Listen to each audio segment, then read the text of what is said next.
Hello বন্ধুরা, welcome to my mini blog. এই যে পোড়া গরমে আমি আর আমার বর বেরিয়ে পড়েছিলাম একটা ছোট্ট কাজের জন্য। দেখো প্রচণ্ড গরম রোদ ছিল, তার জন্য গোটা মুখ নাক সব ঢেকে সানগ্লাস করে বেরিয়ে পড়েছিলাম। তারপর তো কাছাকাছি যাওয়ার পর আমি বাইক থেকে নেমে পড়লাম, কারণ আমি ওইটুকু রাস্তা আমি হাঁটতে হাঁটতেই যাবো বলে। কিন্তু অ্যাট লাস্ট ব্যাড লাক, কাজটা তো আমার হলোই না। তার জন্য আবার আমাকে এই ছাতা মাথায় হাঁটতে হাঁটতে ফিরতে হলো।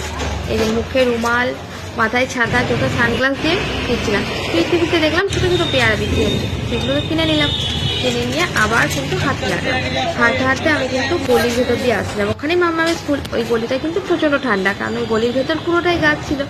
তোমাদেরকে দেখাবো, দেখো পিছনের এই সামনের গলিটা কীরকম গাছের ছায়া হয়ে আছে না, কিন্তু মেন রোড দিয়ে গেলে কিন্তু প্রচণ্ড রোদ, চারিপাশে একটাও গাছ নেই।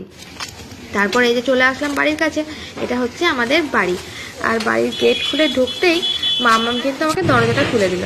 তারপরে এই ভিডিওটা কিন্তু মাম্মাম করেছে, এটা হচ্ছে মা, মানে আমার শাশুড়ি মা। এটাকে মাম্মাম ভিডিও করেছে, মা তখন রান্না করে। তারপর মাম্মাম কি এনেছো কি এনেছো কি এনেছো করছিল, ওকে কিন্তু তখন দিলাম আমি পেয়ারাগুলো ধুয়ে নিয়ে খেতে লেগে গেল। তারপরে এই যে তার সাথে সাথে আমিও কিছু পেয়ারা আর এখানে একটু কোল্ড ড্রিঙ্কস দিয়ে চলে আসলাম। থ্যাংক ইউ সবাইকে, টাটা।